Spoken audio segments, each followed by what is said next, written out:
to another episode of Esoterica and Nonsense, a podcast where we discuss myths, legends, folk tales, fairy tales, supernatural phenomenon, and religions from around the world. I am your host, Annabelle, Banana Bell, Banana Hell, Pepper Bell. I am here recording on the eve of Crimbus. This is a bullshit holiday. I have respect for everyone, love you guys, but this is a colonizing, capitalistic holiday. And I've really been reflecting this year on, I guess I reflect every year, on how much ancient tradition we bastardize, forget, and rebrand in the name of colonization. And obviously it's not like each individual's fault. I feel like a lot of us don't even know we're born into this society. We're kind of born into participating in things without very much rhyme or reason, but it really is odd to think about. And I actually celebrate the solstice, and I think about what the solstice must have been like thousands of years ago, and people would have lights in the town. Fun fact, a lot of this whole Christmas tree thing actually comes from villages having a tree in the town and decorating that tree in the center of town with wishes and candles, and having that tree be the sacred center point, the tree of life. And now we kill trees to put in our homes. I'm actually going to do a whole episode on this, but I just really wanted to bring up that I think a really big part of winter, especially in ancient cultures, was taking time to reflect, taking time to connect with yourself, and taking time to explore your subconscious. Subconscious or subconscious? I think it's subconscious, right? Yeah. Comment below. Before I really get into the meat of this episode, I just have a couple orders of business that I want to mention. I am a fairly new podcast. I guess not. I guess I started the podcast over a year ago, but I took a long break last year. This year, I'm back in my flow. I am back into creating. I'm so excited. I'm making manifestations for myself that I want to release once a week. And I officially have merch. You guys, if you are a listener, if you're one of the OGs, because I know a couple of you are, check out my merch. I'm going to post the link in the description of this episode. And I officially have a Patreon account. On my Patreon, I will be posting bonus clips. What would you say? Bonus content, or I guess. And I'm also going to be posting guided meditations with a little bit of movement involved. Fun fact, used to be a yoga teacher. That was a short-lived phase of life. And the whole yoga teacher training experience actually really turned me off of yoga.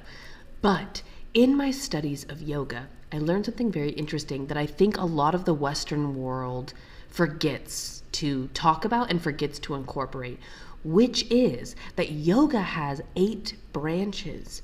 And the asanas, or as we would call the poses, is actually one fucking branch of yoga, okay? Hear me out. 8 branches of yoga, only one branch are the yoga poses. In the Western world, everyone just treats yoga like Pilates. And ultimately, most of the yoga classes that I have been to in the United States are really just Pilates classes. They're using ancient asanas, but they're forgetting about what it's all about. And what is it all about? What is it all about? It's about using physical movement to align your breath with your intention and with your awareness. By fusing your awareness with your breath, you can eventually use ancient techniques to dive deeper into your consciousness and eventually align yourself with the creator force of the universe. Yoga's fucking trippy, you guys. I'm telling you, yoga's fucking cool. And the reason why the asanas are a part of it is because it is important to be able to have a fully straight spine. It is important for the energy in your body to be flowing. It is important to have flexibility so that your body can truly be at peace and you can sit comfortably for hours at a time. Fun fact, if you've ever read Autobiography of a Yogi, Yogananda talks about a really interesting experience when he came to the United States, I think in the 40s or 50s, and he went to a college and he was teaching yoga, and for him, he was teaching a meditation class, you guys. He had everyone sit cross-legged and he started talking them through breath work. And after 10 minutes, everyone started wiggling and moving around. No one could sit still. And eventually someone complained that their back was hurting. And he realized that people in the United States did not have the stamina to sit cross-legged with a straight spine for 10 minutes. And he wanted them to sit for 2 hours. So he started changing his classes. He started teaching the asanas so that people could build the stamina to learn to meditate, and that's what caught on. Granted, yoga feels amazing, but is it really the meat of what yoga is? We just call it yoga, and it's not necessarily fair. We should say I'm going to an asana class, we shouldn't say I'm going to a yoga class, because are they really teaching yoga? Probably not. Anyway, that's my little rant. So on my Patreon, I'm going to be doing guided meditations of all different lengths, but usually I do about 10-15 minutes of movement. It's basically yoga.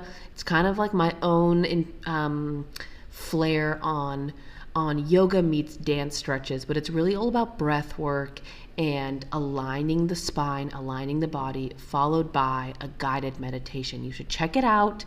Consider being a monthly subscriber to my podcast. There's multiple tiers, but I would just truly appreciate it. I really want to keep making content, and all of your listening support, monetary support, it's all so appreciative. It's also appreciated. I am so appreciative of all of you. And if you are listening to my podcast weekly, I just thank you so much. Thank you, thank you, thank you. Okay, so I'm actually going to do a guided meditation in this episode. But before I get there, I just want to talk about meditation a little bit. I think there's a lot of preconceptions to what meditation is. And I feel like a really big hang up I've always wanted to get into meditation my whole life. But I always struggled with this idea of silencing the mind. I don't know how to do that. I've never been able to silence my mind. And what I've learned, I took a crazy class. Maybe I should talk about that. Okay, I'll keep it short. But once when I was 17, I was feeling really sad and depressed because, I was expecting in school that eventually we were going to start learning about ancient scriptures and talking about the lost arts of antiquity and talk about the study of magic, and none of that was talked about in school. It seemed like no one was interested. And one day I was telling my dad in private that I was super disappointed by how little adults seemed to care about the ancient world, and how I didn't know a single adult that could even guide me. I didn't have a single adult that I knew or respected that had done any research or work in anything esoteric or magical. And my dad said, I should connect you with this guy that I know. So sure enough, my dad connects me with this guy. His name's Rob. And Rob told me some pretty crazy stories. He had been raised on a reservation, a native reservation, and he had been exposed to a different culture, obviously. And essentially, I don't know the word for it, but he has a proclivity to darkness. He can often talk to people who have died, or see spirits. And he this is very Scorpio energy, right? This is all very like connection to the darkness and to the subtle energies, the other world. And that's kind of something that he's always been aware of. And with his exposure to Native culture as a kid, that this was never denied. This was something that was seen by other adults, respected, and he received some guidance. Long story short, he ended up taking me to a, like, let's call it like a meditation school, but it was in Marin. It was at night, and it was in like a law firm, and this organization used this law firm at night, and they would teach like meditation classes. So I started going to these meditation classes, and there was this guy who taught the class who was like pretty fucking nutty. He was pretty crazy. He told us this story that when he was 28 years old, he was writing a thesis. He was going to be in the sciences, and so he was like in grad school. He was going to become like a real scientist, and he was writing a thesis on the behavior of bumblebees. And his thesis was pretty like basic. I think he had like chosen 2 plants, like lavender and clover or something, and he was going to be observing which bees preferred, which plant the bees preferred. And after like 6 months of research, he had no conclusive evidence. Like, it just seemed like the bees liked both plants. And so every day he was going out to this field and observing the bees, and he realized that he had chosen a really bad thesis because there was no answer. I mean, the bees liked all the plants. So on his second to last day of research, he goes out to this field. He's pissed the fuck off. He's in a really bad fucking mood. He drives to this field angry. He gets out of the car angry. And when he stands in front of these 2 plants, he just says, I just wish the fucking bees would go to the fucking lavender. And after he said that, within 10 minutes, all the bees were like on the lavender. Almost all of them, besides maybe a few. And he realized that he had spoken into existence the bees to move. And so the next day he repeated his routine. He put on the same clothes, he ate the same breakfast, he got worked up, he got angry. And then he said the opposite the next day. He said, I wish all the fucking bees would go to the fucking clover. And sure enough, all the bees went to the clover. And he realized that by observing, by thinking, our thoughts can actually change our reality. By observing things and thinking things, we can literally change reality. And so he drove to his professor's office, and he was on this whole rant, like, oh my gosh, do you know what this means? This means that every single scientific study isn't necessarily as conclusive as we thought, because the people who are observing could actually be changing the things happening. Oh my gosh, is that a plane? Can you hear that? That's really loud. Long story short, he went on this whole rant to his professor, and his professor was like, listen, I have a job. I have 2 kids going to college. Like, I can't go on this journey with you. I can't go on this journey of like trying to debunk all science and every single scientific study. And so after that day, he was 28 at the time. After that day, he started getting flooded with memories, and he realized that when he was a toddler, he could see auras. But his parents were always fighting, and he was always asking his parents what was wrong, and they would lie to him. They would say, oh, nothing's wrong. And he could see in their auras that something was wrong. And because they lied to him so much, when he was about 3, he asked for his powers to go away. And they did. And so he had completely blacked out of his memory that he had once been able to see auras. And all of these memories started coming back, and eventually he started teaching these meditation classes. So I took, I think, 5 weeks of classes from him. It was actually really intimidating because he could see inside of our minds, and it kind of freaked me out. And I was 17 at the time. Yeah, when I was 17, I don't know, I was like really turned off by men. Like, men really creeped me out. I kind of saw them all as like a little bit, I want to use a word that's like not as intense as what's coming to mind. I basically didn't trust men, and I always kind of felt like a sexual vibe from them. And I'm not saying this guy was creepy at all. I just think that I felt uncomfortable because yeah, I just felt like really unnerved by him. I just think it was hard for me to be around men. They kind of scared me. And then on top of that, he could see inside of our minds. So I just like would get really weird around him.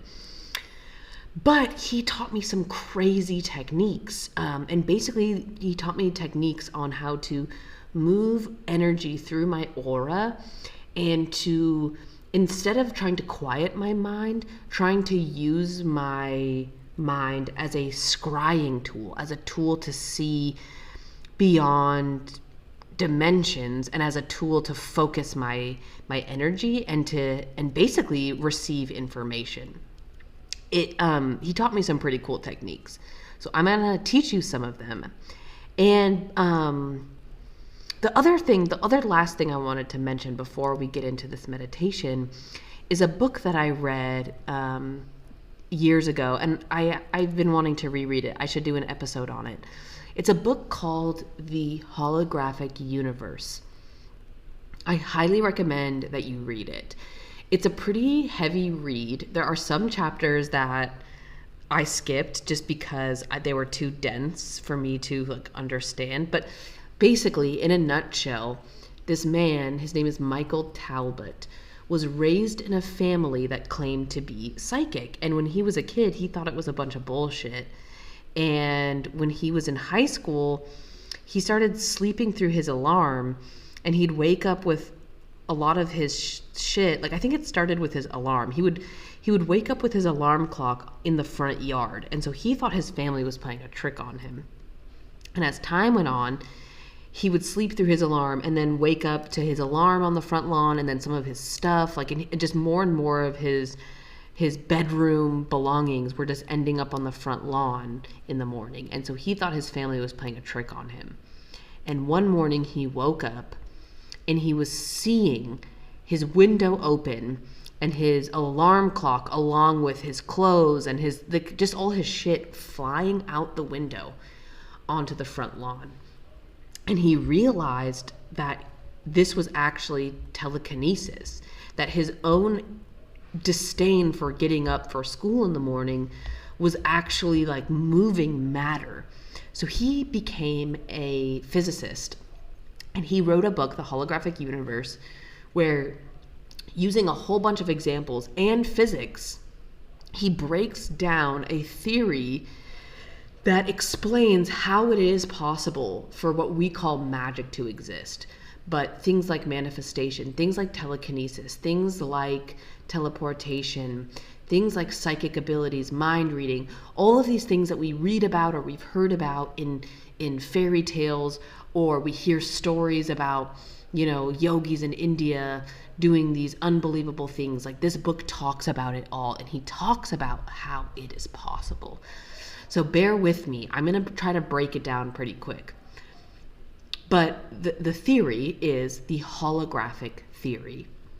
And so what he talks about is that our reality is in fact a hologram. What is a hologram?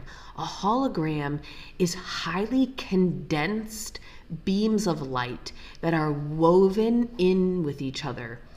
And things that we perceive as solid, like let's say our own body, right? I consider my body to be solid.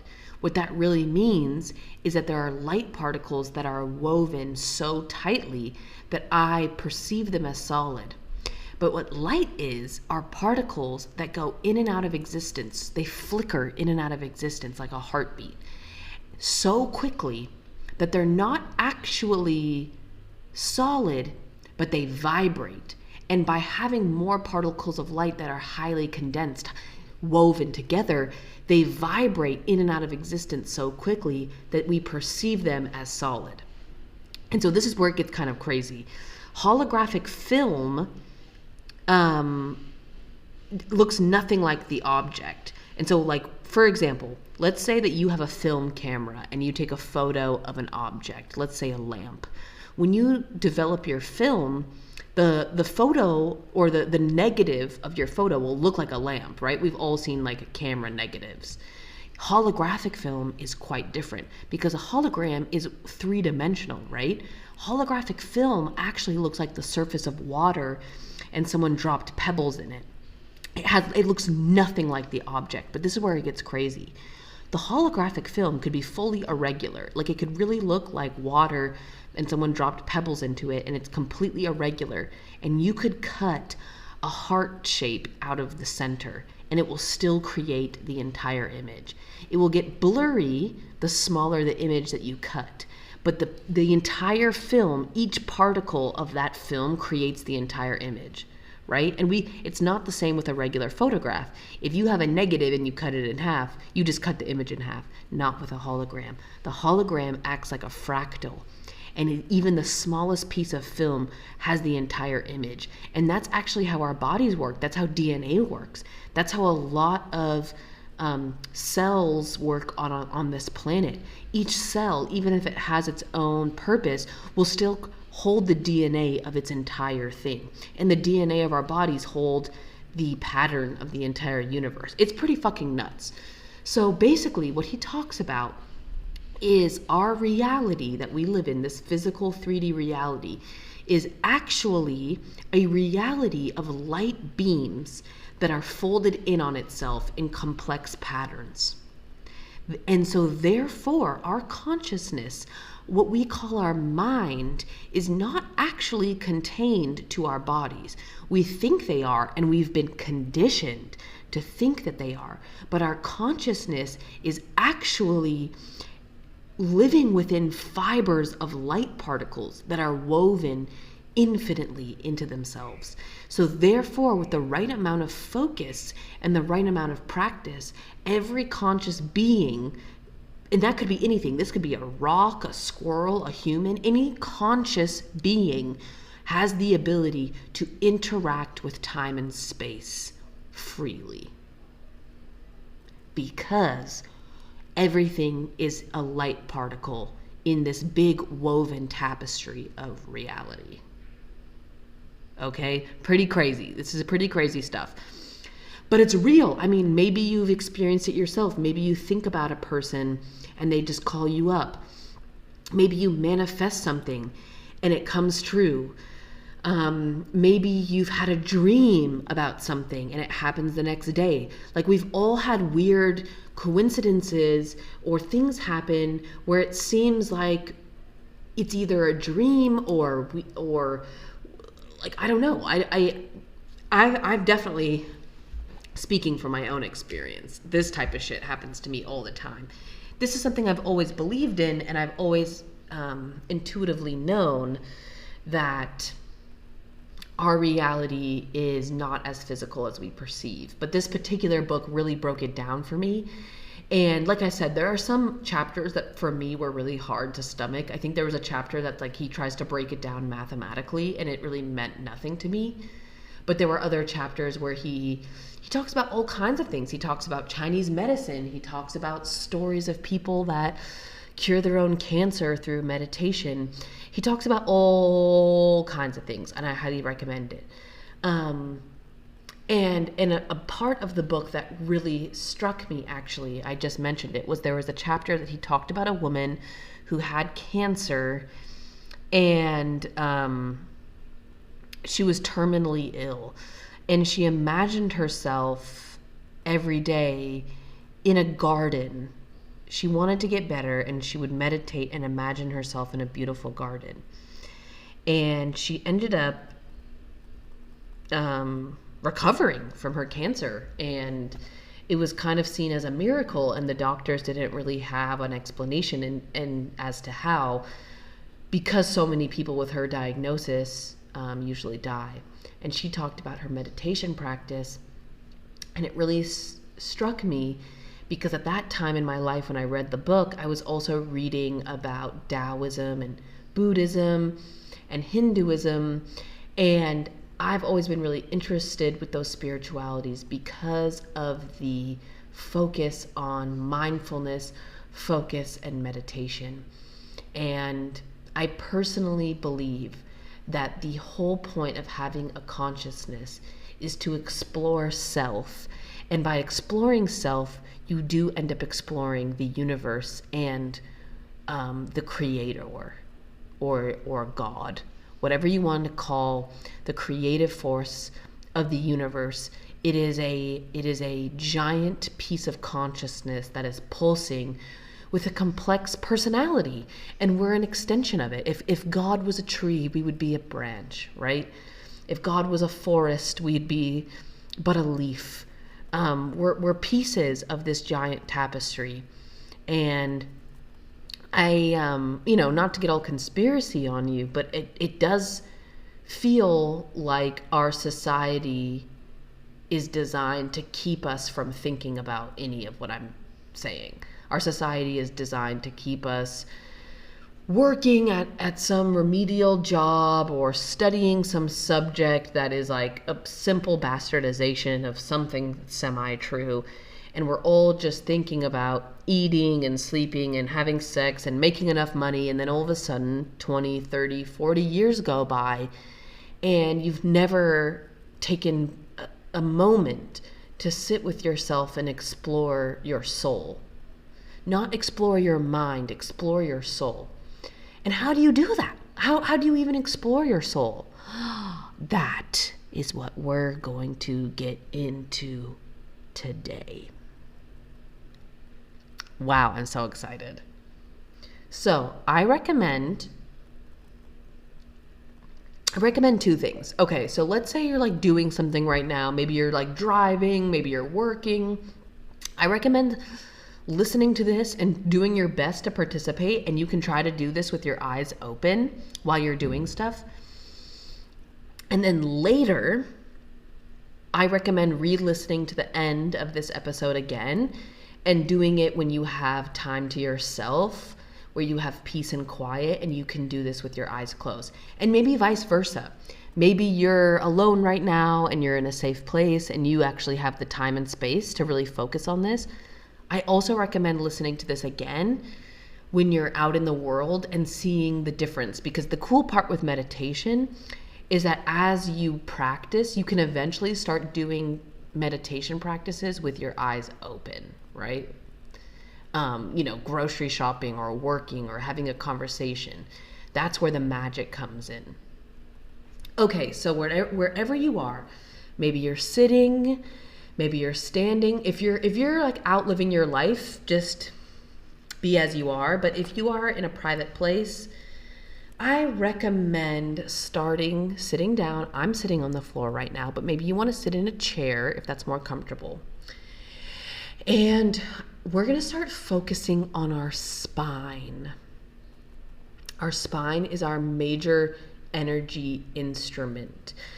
So I recommend taking a deep inhale in through your nose, bringing your shoulders up to your ears, and then as you exhale, roll your shoulders down and back so that they are super relaxed in their sockets.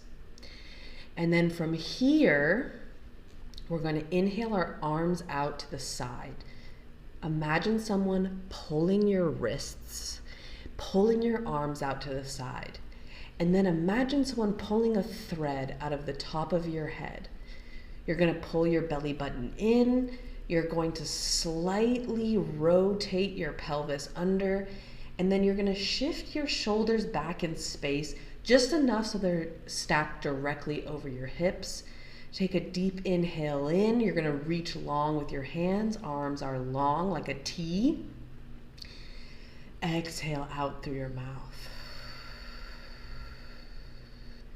As we inhale, rotate your palms to face the ceiling. Exhale, rotate your palms to face the floor. Inhale, rotate your palms to face the ceiling. Exhale, rotate your palms to face the floor. We're going to bring the arms back in. Your arms can hang by your side. I'm sitting cross-legged, so I'm going to have my palms face up on my knees. If you want, you can lay down on your back, or you can remain seated. You could stay standing. But wherever you are right now, whatever amount of focus you have to give, please focus on having a long, long, long spine. Your nose is slightly going to tilt upwards. The shoulders are down and back. Belly button is pulled in. The heart is opening forwards. The shoulders are melting backwards. Take a deep inhale in through your nose. Fill the entire body. Exhale gently through the mouth. Close the eyes. Take a deep inhale in through the nose. Exhale.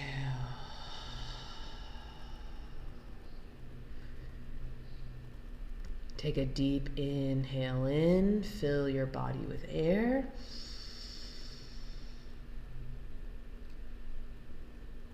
Exhale.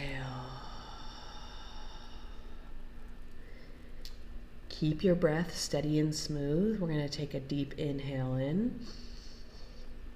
And as we exhale, we're going to imagine a single line. Maybe it's a thread, maybe it's a rope, maybe it's a tree root, but a single line dropping from the base of your spine deep into the earth.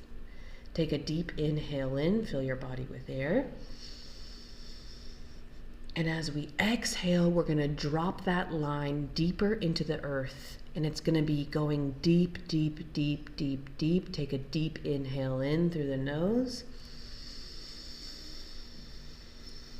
Exhale. Drop this line all the way down to the center of the earth, the molten core.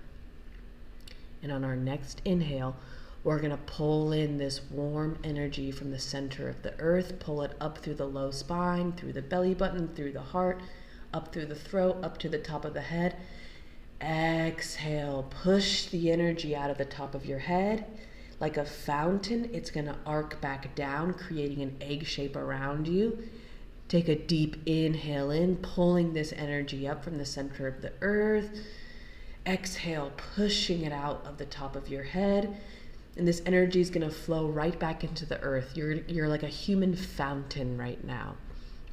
Inhale, pulling this energy up, feeling it fill up your legs to your toes, fill up your abdomen, fill up your chest, fill up your shoulders, your arms, fingers, pushing it out of the top of your head. Exhale. And maybe you're seeing a color. Inhaling in, pulling in this energy. It's going to start moving more slowly or with more ease, like water. Inhaling, exhaling, flowing the energy out of the top of your head, arcing back down towards the earth. Inhale, pulling this energy up. Exhale, pushing it through. And whatever you're experiencing with this energy, maybe it's see-through, maybe there's a color. I just really want you to focus on this energy moving more quickly, more like water. And around this, I want you to build a golden egg. So you'll still be inhaling, pulling energy up from the center of the earth, pulling it up through your body, up out of the top of your head. Exhaling, pushing it out, creating this orb of energy. And around all this, you'll have this golden egg. Inhale, pulling energy up from the center of the earth, having it fill your heart, fill your head. Exhale, pushing it up out of the top of your head. And now, choose your favorite color, green. And we're going to inhale, pull energy in from the center of the earth. Exhale, push it out of the top of your head. This energy now that you're pushing through you is going to become your favorite color, green. This is the energy of earth. This is healing earth energy. It's very good for your body.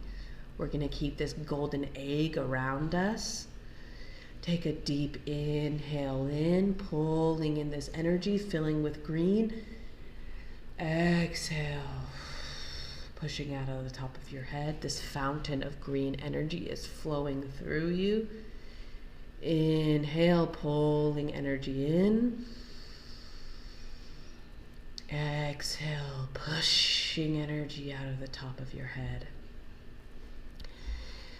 Keep focusing on your golden egg and this little green egg inside of it. And very slowly, we're going to start floating up off of the ground. Keep inhaling in. Exhale. And we are going to slowly float. And we are going to zoom out. We're going to float above our heads, float above the earth.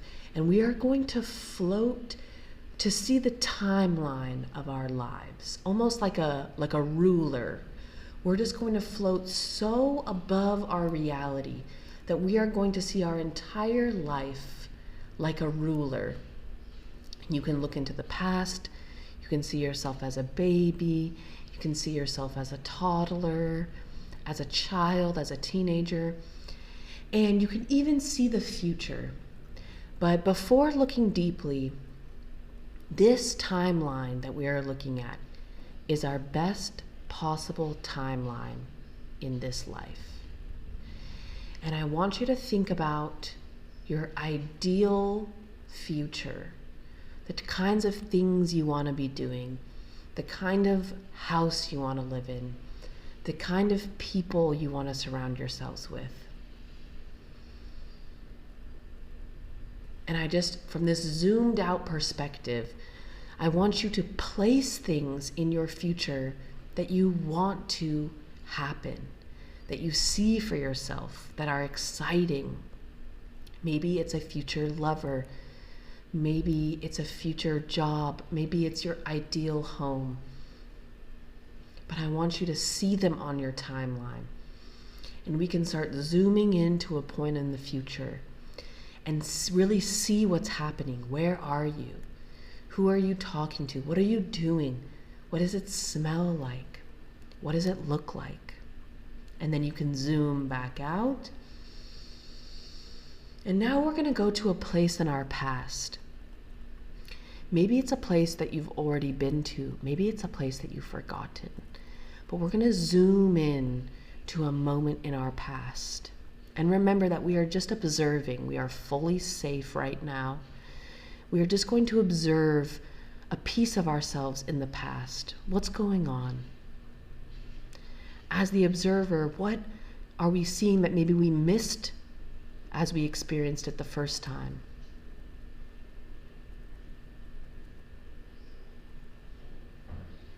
Take a look around, let yourself observe, and specifically observe maybe the other individuals from this memory.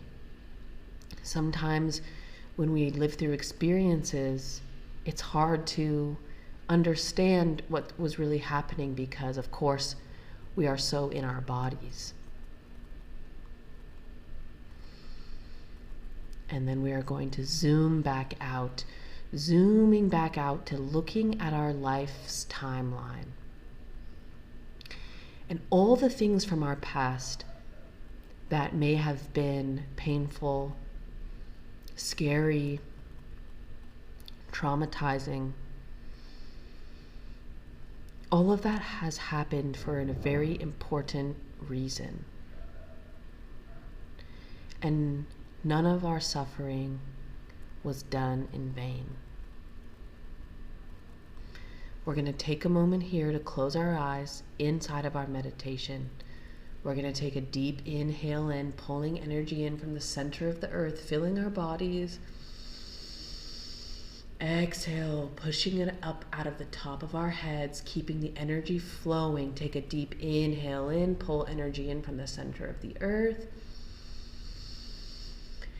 Exhale, push the energy out of the top of our head. This energy is flowing like water. It is cleaning our bodies, cleaning our souls. Every single moment is an eternity, and in this moment we are safe. We are infinitely powerful. And here we are going to float higher and higher. We are going to float into outer space in our little golden egg. Taking deep inhales as we float higher, filling our body with energy from the earth. Exhale, pushing energy out of the top of our head, floating super, super high into outer space. And here in outer space, we will be looking for a guide. Maybe it is an animal. Maybe it is a relative. Maybe it is a simple orb of light. But there's a guide waiting for you in outer space. And when you meet with this guide, I want you to have a moment together where you connect with its energies. Maybe you put your heads together. Maybe you close your eyes together. Maybe it happens naturally. But I want you to open your mind and let messages from your guide flow in like water. Taking a deep inhale in, pulling energy in from the center of the earth. Exhale, pushing this energy out of the top of your head, and allow your guide to communicate with you freely.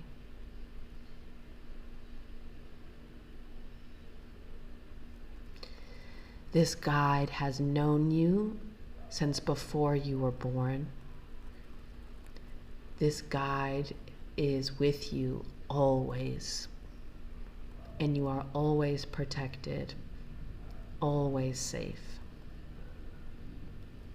And now, I want you to ask your guide to lead you to a very important moment in time and space that you need to see. It's going to be behind a doorway. So I want you to ask your guide to lead you to this very specific doorway somewhere in outer space. Follow your guide, allow your guide to lead the way, and it will take you to this magical portal, this doorway, floating in outer space. I want you to observe the door. What does it look like? What is it made out of? Is it decorated? Are there stairs leading to it? There will be light shining from behind the door. And I want you to check in with your body. How do you feel looking at the door? You can even touch the door. Really scan the door. And when you're ready, you're going to reach your hand out, open the door, and step inside. Your guide can come with you. You are totally safe. And just as an observer, you are going to observe what is happening behind this door. Take a deep inhale in.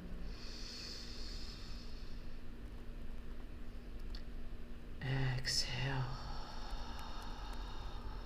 Keep your breath steady.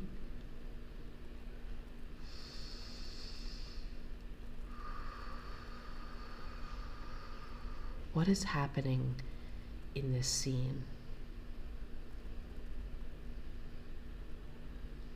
Can you smell anything? Can you hear anything?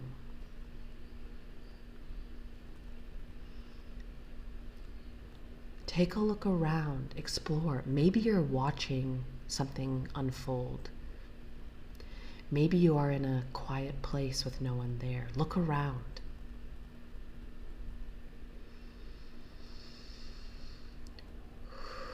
Keep your breath steady. Deep inhales in through the nose. Exhale.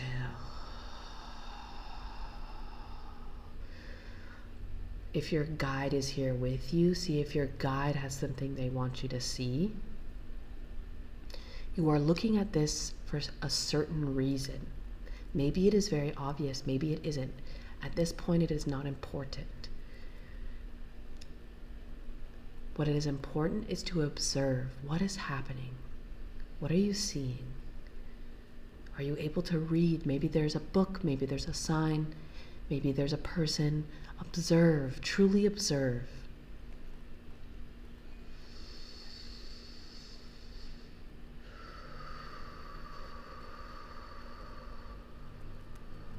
Take a deep inhale in. Exhale. Whatever's going on in this scene, we're going to connect back with our bodies. We're going to inhale in energy from the center of the earth, pulling it into our body, filling our bodies. Exhale, pushing it out of the top of our head, creating a fountain. Take a deep inhale in, pulling energy into our bodies. Exhale, pushing it out of the top of our head. Bring that golden egg back around us. Take a moment in this scene. Maybe there's something more to see. But take a moment to realize that consciousness is like an ocean. And this moment that we're observing is happening in two places at once. This moment is happening in its timeline, and we are in our timeline simultaneously experiencing this. And they are both happening now. And us creating peace within our bodies, us doing these deep breaths, is creating a timeline of connection within ourselves and with consciousness. Inside of our golden eggs, we're going to float back out of the doorway. We're going to float back into outer space with our guide with us. We can invite other guides to come, but here in outer space, we're going to do some energy work. We're going to bring our golden egg around us. You can choose any color that was feeling good for you. And we are going to inhale energy in from both directions. Inhaling energy in from the center of the earth and energy from the sun through the top of our head. It's going to meet in our heart, filling the heart. Then as we exhale, imagine a beam of light shooting out of our heart, wrapping around the universe and coming into the back of our heart. Take a deep inhale in, pulling energy in from the sun and the earth, meeting in our heart. Exhale, pushing this energy out. It's going to wrap around the universe, back behind us into the back of our spine. Take a deep inhale in, energy in from the sun, energy in from the earth, meeting in our heart space. Exhale, pushing the energy out, wrapping around the universe into the backs of our hearts. Take a deep inhale in, pulling energy in from both directions, meeting in our heart. Fill the heart, hold your breath at the top. Exhale, push the energy out of the heart, wrapping around the universe into the back of our heart space. Take a deep inhale in, energy down from the sun, energy up from the earth, filling our heart space.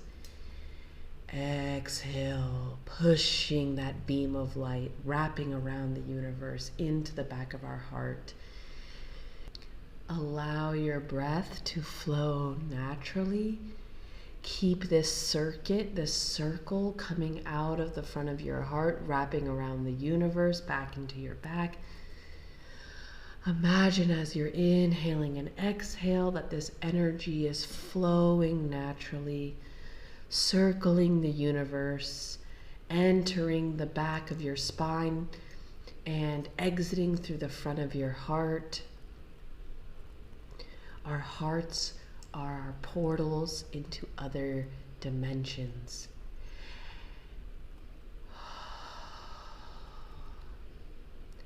Our next inhale, we're going to pull energy down from the sun. We're going to fill our hearts, fill our bodies. And as we exhale, we're going to push that energy down towards the earth, down all the way into the center of the earth. Take a deep inhale in through the nose, pulling energy down from the sun, filling our bodies. And exhale, pushing that energy down into the earth, down into the center of the earth. Take a deep inhale in, pulling energy down from the sun, filling our bodies, filling our toes, filling our hands. Exhale, pushing that energy down into the center of the earth. And inside of our golden eggs, we're slowly going to float back down to earth, inhaling smoothly through our nose, exhaling through the mouth. In our golden egg, we are going to float back down towards our bodies. We are going to enter our bodies, wrapping that golden egg around us. Wiggle your toes a little bit, wiggle your fingers. We're going to take a really deep inhale in here. Exhale. Keep this golden egg around you, and you can invite your guide, or maybe all of your guides down to surround you. And remember that these guides have always known you, have always been with you, and that you may always call upon them in wakefulness, in sleep, in meditation. They're always with you. Take a deep inhale in, pull energy in from the center of the earth, fill your spine, fill your heart, fill your arms, fill your throat, fill your head, hold it at the top. Exhale, push the energy out of the top of your head. Feel your golden egg around you. Allow your breath to return to its natural ins and outs, its ebb and flow.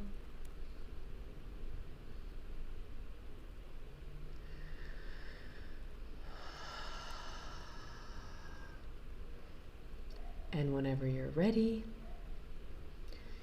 you can flutter your eyes open.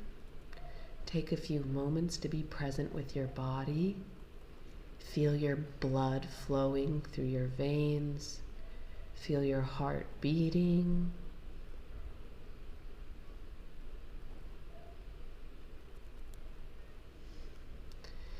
And remember how powerful, how magical you really are.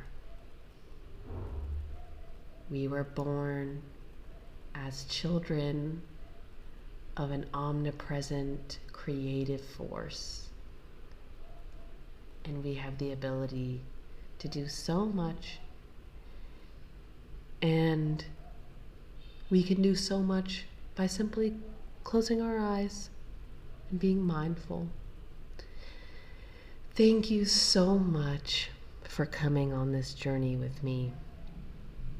If you liked this, if you enjoyed this, if you had an experience, please write in to the podcast, esotericaandnonsense @gmail.com. I really one day would love to do listeners episodes. I would love to talk about the types of things that we see in our meditations. I would love to talk about dreams. I would love to talk about folk tales that we heard growing up.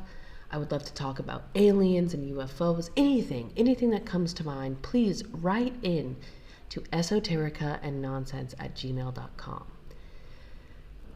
I'm so appreciative for everyone who took the time to do this with me today. I read somewhere that in a Buddhist belief that as long as there is 20 people meditating with the intention of peace on earth, that it creates a stability, an energetic stability around the earth. And so apparently in certain parts of Nepal and Tibet, there are monks who are meditating, and they have shifts where there's at least 20 people in the world meditating at a time. But I love to add to those numbers. So even taking 5 minutes to meditate, to check in with ourselves, to explore ourselves, magic can happen. And one dream of mine is to somehow one day get everyone in the world, even if it was just for 1 minute, to close their eyes together and to meditate. How beautiful would that be? Anyway, no matter who you are, no matter where you are, I love you. I hope that you're taking good care of yourself. And I just have nothing but appreciation for you. If you have a chance, check out my online store. You can get yourself an Esoterica and Nonsense shirt, or you can get a whole bunch of other merchandise with my art on it. You can check out my Patreon, where I'll be posting more guided meditations and movement practices. If you have other things that you would like to see or hear from me, any other bonus content that you're interested in, send an email to esotericaandnonsense@gmail.com. Thank you so much. I love you. Have a beautiful night, a beautiful day, a beautiful life. Over and out.